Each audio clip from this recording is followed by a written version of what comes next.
there, I'm Square, and let's talk about art. So jumping right in, you'll notice there is a sketch already done. So the reason for this is I wasn't even sure if I was going to complete this art piece. I had an inspiration of wanting to do something fall oriented, you know, that embraces the cooler weather, which honestly I prefer by far. And so I had a couple ideas and I decided just to do a little sketch. I've been watching a bit more of My Hero Academia, as you might be able to recognize the characters.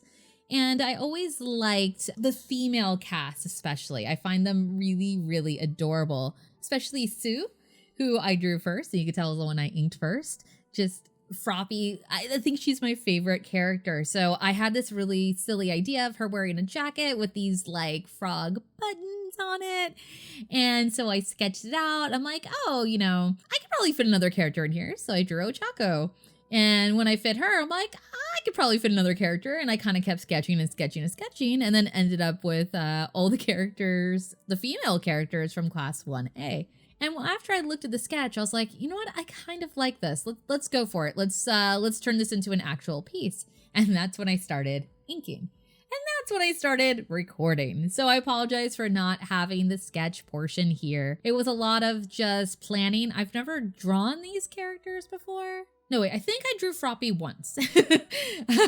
But overall, I haven't really drawn these characters. So I was trying to figure out how to draw them and make them recognizable because they have very distinct looks, especially in their face.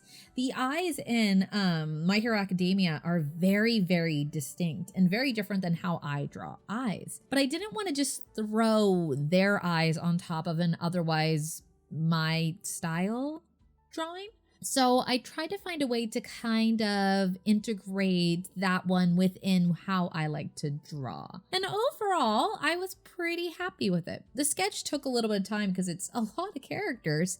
And again, it's a lot of just integrating different style things, but I'm pretty happy with how it turned out. Now, like I said, one of my inspirations was giving Sue this like silly jacket with froggy buttons, which is super cute. And I would totally wear that jacket.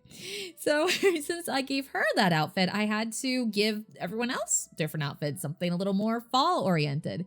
So I actually looked up different fall fashions. I'm not the most fashion conscious person. You're more likely to catch me wearing jeans and a t-shirt on most days. But I wanted them to look a little more stylish, especially certain characters that definitely would be a little bit more stylish. I imagine Yaya Rosu would probably have some nice fashions, and Mina has a pretty distinct style. So I tried to look up what would inspire these characters. What would they want to wear during the fall? And I adapted some different outfits that I found in different kind of style, like magazine type things, and tried to integrate them onto the character. When it came time for coloring, this is where I had to play around with it a little bit more.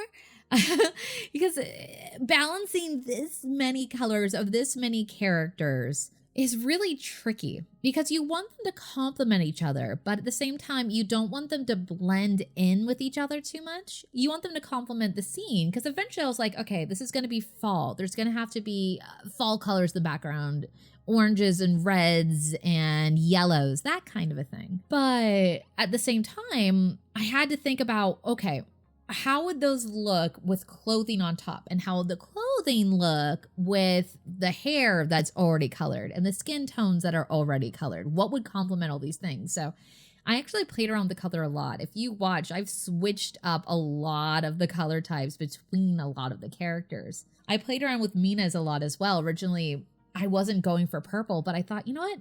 I feel like that's something she'd wear. And I wanted to give her this kind of almost tracksuit type of thing. She seems a little more hip. And I've seen a lot of girls wearing these like stylish, like brand name tracksuit things. They might have another name, but that's what it looks like to me. I'm like, you know what? She might wear that. She likes to dance as well. She wants things she can move around in, and she's super cutesy. I love her energy. So she's one of my favorites too. Now you might notice that Uraraka, like her expression changed. At the beginning I was thinking, oh, I'd make her look a little sleepy. But then I noticed she was the only one not smiling and she looked kind of out of it. So I changed her expression slightly and made her a little more smiley, but still looking tired, like they're all relaxing together and she's chilling out. Now, the one I think I had the most fun with as far as the clothing goes is Kiyoka, the one I'm coloring right now. She has this very like punk rocker style, which I've always really, really loved. I always wish I could pull that kind of look off. I feel like, I don't know, like personality wise, like I don't think I'd come off as very punk, even though I honestly really love punk style. And that's a lot of the music I listen to.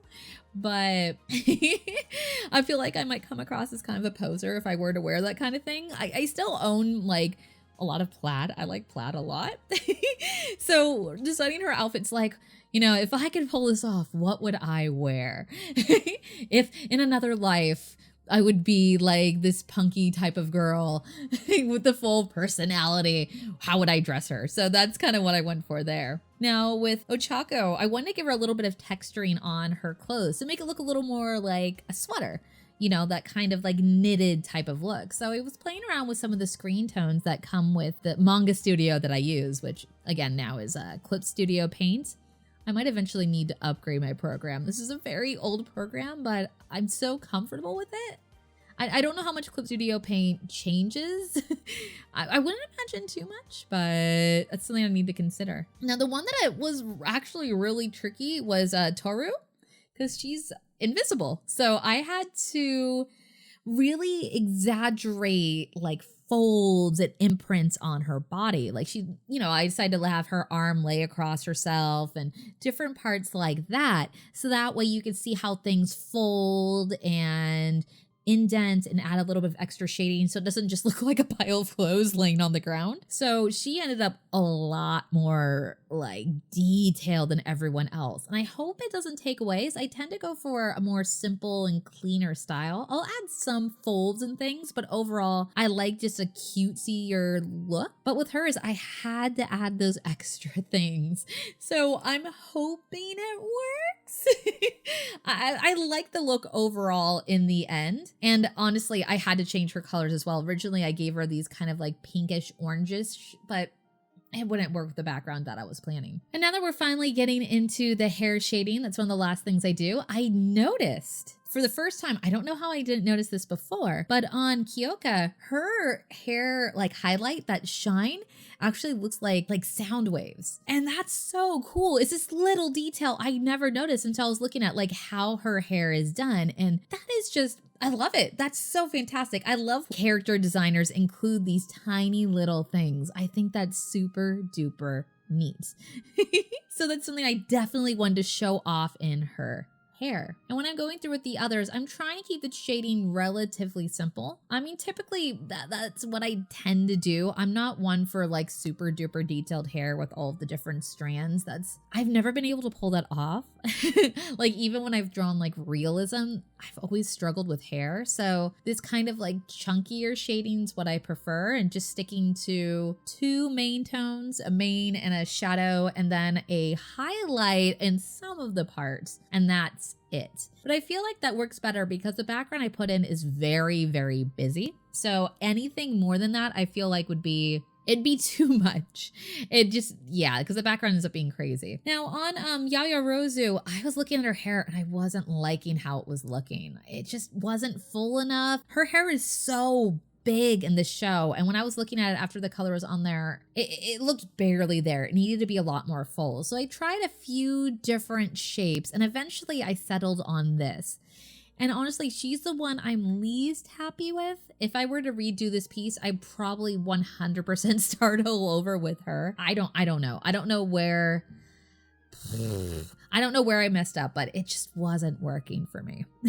But looking at it as a whole, I do feel like it works overall. And I'm pretty happy with how it turned out. You'll see that I didn't include the background in my recording. And this was because I wasn't even sure if the background would work. I had to make my own brushes. I had to download new brushes. I was trying different types of leaves and layering and colors. And then I tried tried some different techniques for getting this kind of shadow over the top, and it took a very, very, very long time. And I'm not super confident in my background work yet, so I honestly was a little embarrassed. Okay, that's kind of pathetic. I'm sorry. I feel like a hack when it comes to background, so I'm like, oh, I don't feel like showing this off yet. Maybe I'll gain more confidence. I should keep trying. Don't give up. But for now, I hope you're satisfied with just seeing the background piece once it's done. I hope you would enjoy my art and you want to see more from me. Please like and subscribe so you can join me again. Thank you so much for joining me today, and please have an artsy day.